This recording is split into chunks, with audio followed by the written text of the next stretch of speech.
Hello, and welcome to episode 41 of the English Sovereigns podcast. Today's podcast shall focus on King Henry VIII, the most famous of our English kings.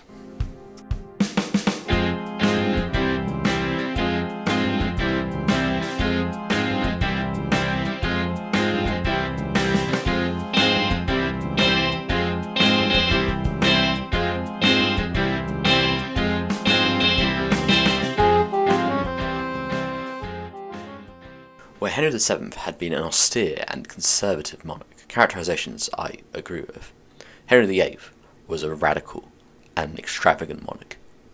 Henry VIII not only wanted to wear his father's imperial crown, he wanted to showcase it for all its dignity and the prestige that it could garner him. He wanted to be the emperor wearing an imperial crown. And Henry VIII, I think, was quite well poised to do this. He hadn't actually initially been trained to be king because he was not the heir to the throne. He was born in 1491 and he was the youngest of Henry VII's two sons, the eldest of course being Arthur, who was Prince of Wales, but Arthur had died in 1502, I think. It might have been an accident or he caught a fever.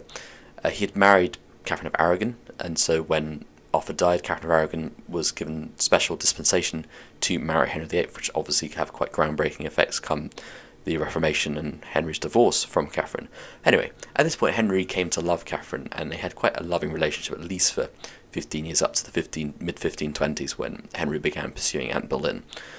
And I think this is largely because Henry was a Renaissance man. He was quite physically attractive. He did all the sort of manly things, I guess, like the hunting and, being a great warrior, being strong, etc., etc. But he did all the other things too, like, he knew lots of languages. People attributed the song Greensleeves to him. He was actually, he composed in his own right, although I don't think he actually wrote Greensleeves. He did poetry, he knew all the European languages. He was, a magnet for, noble ladies of his time, and he was greatly admired. So when he became king, it was kind of like a big break, because Henry VII, as I said, his reign was quite austere and conservative. So Henry VIII coming to the throne was like a breath of fresh air.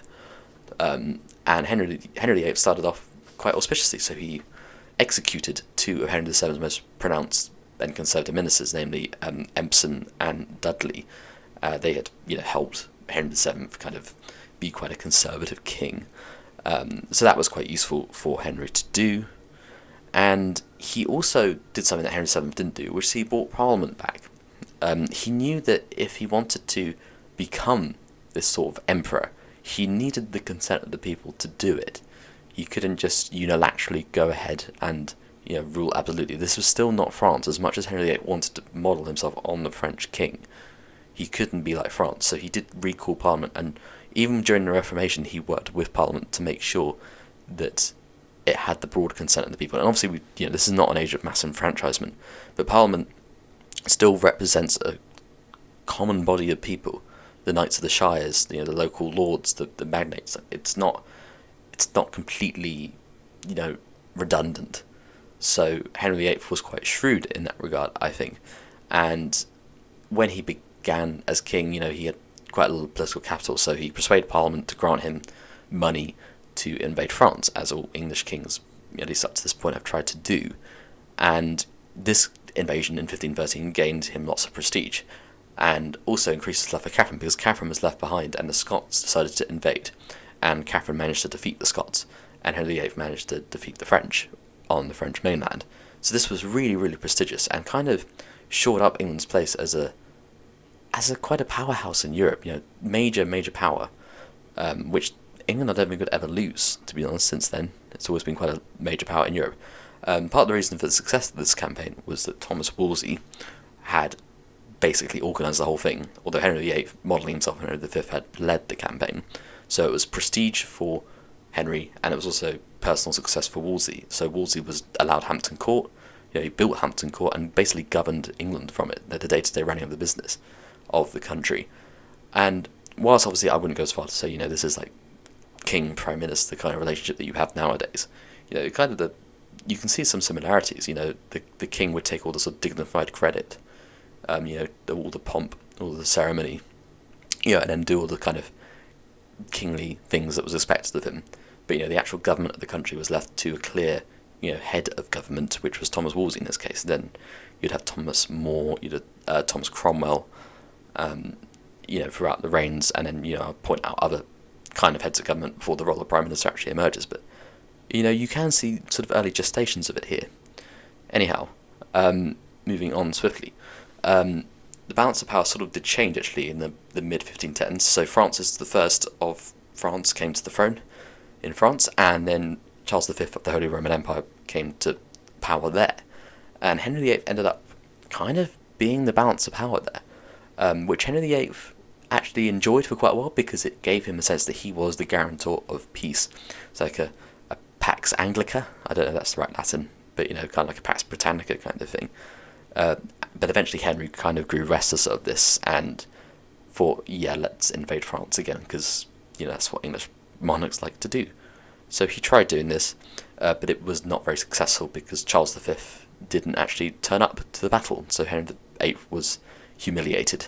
And this was one of the things that helped trigger, ultimately, the Reformation in the end, because Charles V was the nephew of Catherine of Aragon, and obviously Catherine of Aragon had said, no, Henry, you should pursue this pro-Holy Roman Empire policy, because my nephew is the king of the Holy Roman Empire. He's the Holy Roman Emperor.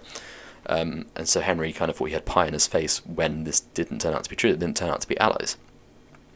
And by this point, so the mid-1520s, Catherine had only borne Henry a daughter named Mary, who had come on to be Mary the first true English queen, anointed English queen. And Henry had fallen out of love with Catherine, partly as a result of that, and had begun to pursue other women, namely Anne Boleyn. Anne was quite cunning and did a similar tactic to Elizabeth Woodville, who was the wife of King Edward IV. Said, well, I'm not letting you sleep with me until you marry me. And Henry, like Edward, said, okay, sure, and sought to divorce Catherine. He wanted desperately to be with Anne. There's no overstating that too much, really. That lust, would lead to the Reformation and, the ebbing away of the Catholic Church in England, forevermore, really, for the love that one man bore towards one woman, which is quite crazy when you think about it. So initially, Henry VIII had asked Thomas Wolsey to, oversee the trial.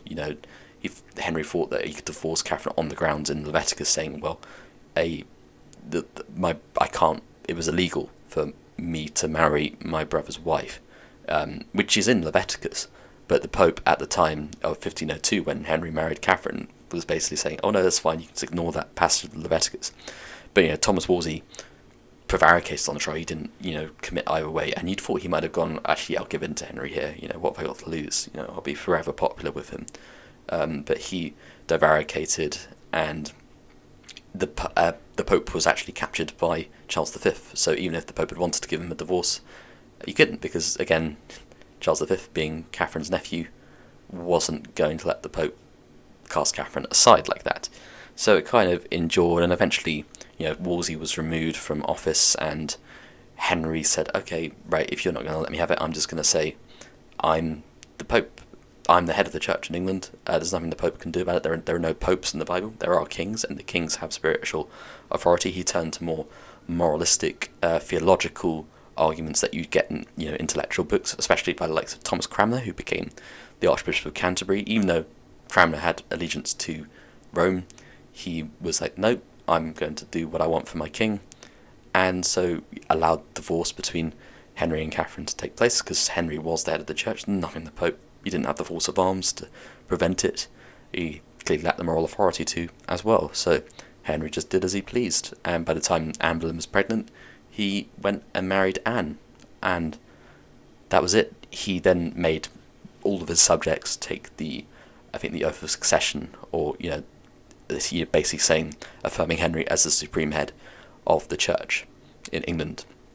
And some people, especially the likes of Thomas More, had previously been Lord Chancellor in his government, his actually very close friend, said, no, I'm not doing that, I'm against that from my conscience. So Thomas More was executed.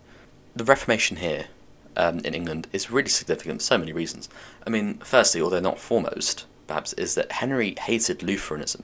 He hated the Protestants. He wrote a thing attacking Martin Luther, who had come up with the Protestant articles, and the Pope had awarded him with Henry with the title Fidei Defensor, Defender of the Faith, which is a title the English monarch still has to this day. But yet, Henry had basically said, okay, well, Catholic Church, the Pope, I'm not having that anymore, and therefore de facto it kind of meant that Protestant traditions started to seep in. Anne Boleyn was a known, Lutheran. She had Lutheran sympathies. So did Thomas Cranmer. So he was surrounded by these people, even though Henry himself actually liked the Catholic Mass. He liked the tradition of it. He just didn't like the legal authority of the Pope, blocking his attempts to love. He was the King of England. He should be able to do what he wanted. At least that was his rationale. I think it's quite crazy that, because the Protestant Reformation, one of the articles of it was that the Bible should be translated into the local language, and I think Henry allowed the Bible to be translated into English, largely as a result of Cranmer and the likes of Boleyn, and this kind of meant that English people who had previously gone to church, hearing the Mass in Latin, didn't know what the hell they were talking about, suddenly could hear the word of God in English and can begin to think to themselves what that meant, how they would interpret it themselves, and hence you get the movement of the Puritans, Presbyterians, all other types of Protestant religions coming up and sort of ebbing away at Catholicism, and therefore allowing a greater freedom of thought. You have some Catholic nations who don't have this as much, and then can't express as fluently sort of ideas of, perhaps ideas of liberty or, their own thoughts in a more coherent manner, because they don't have their own articles of faith published in their own language. They have it published in Latin, and I think that's a really significant point to make. So, anyway, after moving basically a mountain to get Anne to be his wife, Anne could only provide Henry with a girl as an heir, Elizabeth, who would later become Elizabeth I, and Anne wouldn't be able to provide a male heir, so Anne was disposed of quite quickly within a couple of years. Anne probably didn't commit the crime she was accused of. Henry almost certainly trumped them up so he could go and marry Jane Seymour. Indeed, he was playing tennis, I think, when Anne Boleyn was executed, and then married Jane Seymour, and within a year Edward was born, became Edward VI after Henry's death. And then Jane died, and then, you know the story of the 6 wives of Henry VIII.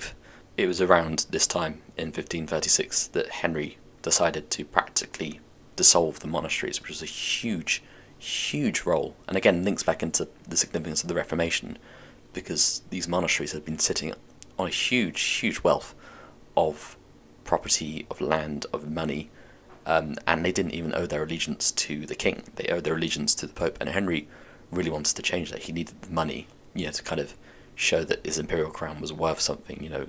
Again, going back to that thesis, it was so important for Henry to actually show he had the power that was invested on top of his head.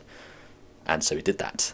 He dissolved monasteries, which is, nowadays, you can walk around some places and, like Reading Abbey, Glastonbury Abbey. There was an abbey right near where the Magna Carta was signed, actually, at Ankerwyck in Wraysbury, which I used to walk around quite a lot. And, you think, I wish they were still there. It would be fascinating to see it. But really, it was really beneficial for Henry to do this, so he became very rich. And, the authority of the Pope was properly undermined with the monasteries just being chucked out like that.